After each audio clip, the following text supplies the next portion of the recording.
It commenced at our annual neighborhood fete, the one where everyone turns up with their best dishes. Children run around barefoot, and giggles fill the summer air. I'd spent the morning barbecuing, chatting with our neighbors, trying to keep the vibe light. Avery, my spouse, had been distant lately, but in public. They always wore that impeccable smile, the one that made people think we were the perfect pair. When the beverage started flowing, their filter vanished, as it often did. They stood near the fire pit, enclosed by a few of our neighbors, including Mr. and Mrs. Davies, who lived across the thoroughfare, and our newly moved-in neighbor Arlo, a single chap in his early 30s, charming, assured, the type people observed. I was serving burgers when I heard their voice echo out over the laughter. "Honestly," Avery said, giggling, "if there's a trade-in scheme for spouses, I might just cash in Jude for a newer model." The gathering chuckled awkwardly, glancing at me for my response. Avery smirked and appended, "Someone who actually knows how to dress, or perhaps—" They gestured toward Arlo. "Someone like him. Now he looks like spouse material." The laughter that followed was sharper this time. Less amused, more apprehensive. I felt my abdomen clench. It wasn't the first time they'd made me the jest, but doing it here in front of everyone hit differently. Still, I forced a courteous smile, trying not to make a commotion. I'd learned long ago that chiding them only bolstered their self-regard. Arlo, however, didn't laugh. He took a sip of his drink, eyes narrowing slightly before saying, "Be cautious what you yearn for. Avery, some people trade what's loyal and authentic for something glossy." Then realized too late that sheen doesn't mean substance. The gathering went quiet. The smirk on their face faltered. Avery laughed nervously and said, "Oh, come off it. It's simply a jape." Arlo smiled faintly, not unkindly, but with a calmness that carried weight. "Maybe, but most japes conceal a truth, don't they?" That silenced Avery completely. They looked away, suddenly occupied adjusting their beverage. The others awkwardly shifted the topic, but the tension lingered like smoke after a fire. As the evening went on, I observed how they avoided Arlo's stare, how their giggle grew strained. For the first time, it wasn't me who looked disconcerted. It was them. I remained courteous, kept serving fare, feigning nothing had occurred. But inside, something shifted. That single instant, that one remark had exposed more about our nuptials than years of quiet distress ever could.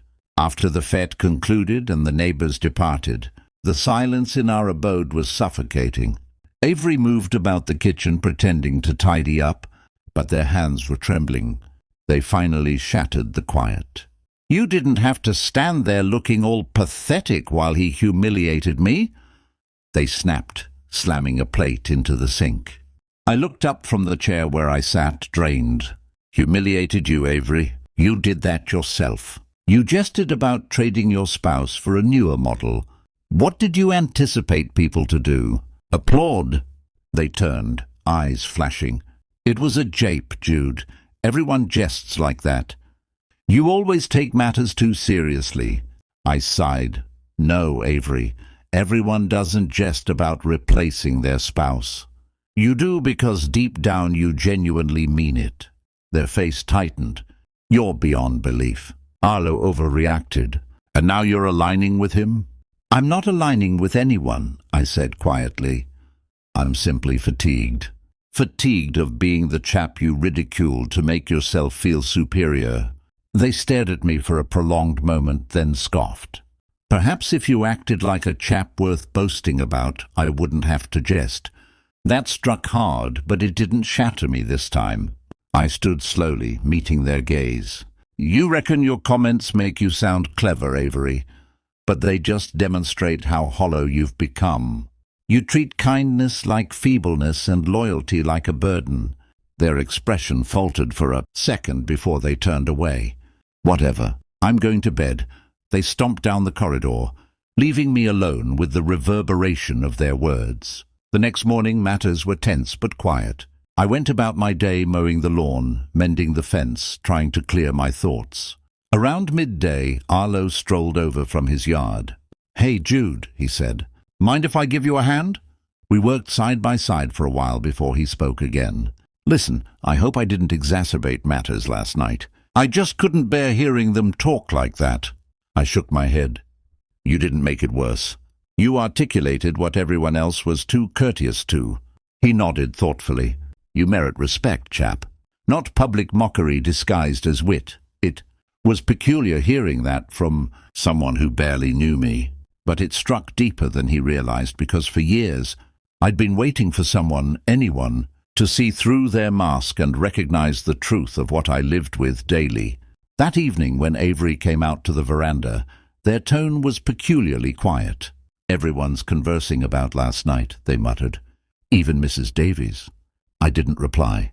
I just looked at them and said, "Perhaps that's what it required for you to finally apprehend yourself." Avery crossed their arms, their pride still fighting to stay intact. "You're relishing this, aren't you? Seeing me disconcerted for once?" I shook my head slowly. "No, Avery, I'm not content about it. I'm simply done feigning. You've formed a habit of denigrating me, not just at our abode, but in front of others. Perhaps now you'll comprehend words possess gravitas." They sighed heavily, trying to regain their composure. "It wasn't that profound, Jude. People overlook these things in a day or two." I met their eyes, calm and unwavering. "Perhaps they will, but I won't, because that wasn't merely a jape. That was a reflection of everything amiss between us.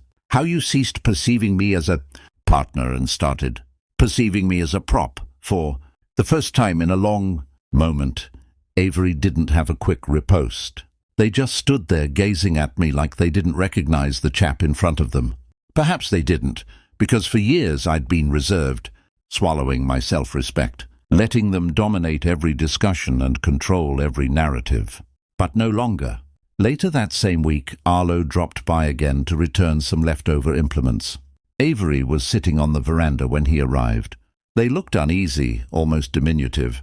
"Hey, Arlo," they said, forcing a smile. "About the other evening. Apologies if I made matters awkward." He shrugged. "No need to offer me an apology. Just remember, Avery, when you jest about trading someone in, you might end up demonstrating to people what you truly prize and what you'll forfeit because of it." They blinked, clearly taken aback. He handed me the spanner, nodded courteously, and departed. As his footsteps diminished, Avery turned to me. "You two must genuinely believe I'm a dreadful individual." I didn't reply immediately. "I think," I said finally, "you've overlooked what self-regard feels like. You've been pursuing praise from strangers so long you've forgotten the contrast between being desired and being cherished." Their eyes filled with tears, but there was no contrition in them, only mortification. "I didn't mean to inflict pain upon you," they whispered. "I know," I said quietly. "You simply wanted attention, but attention wanes, Avery. Dignity does not." That night they lodged in the guest chamber. The abode felt heavier, but in a peculiar manner freer. Perhaps they'd learned something, perhaps not.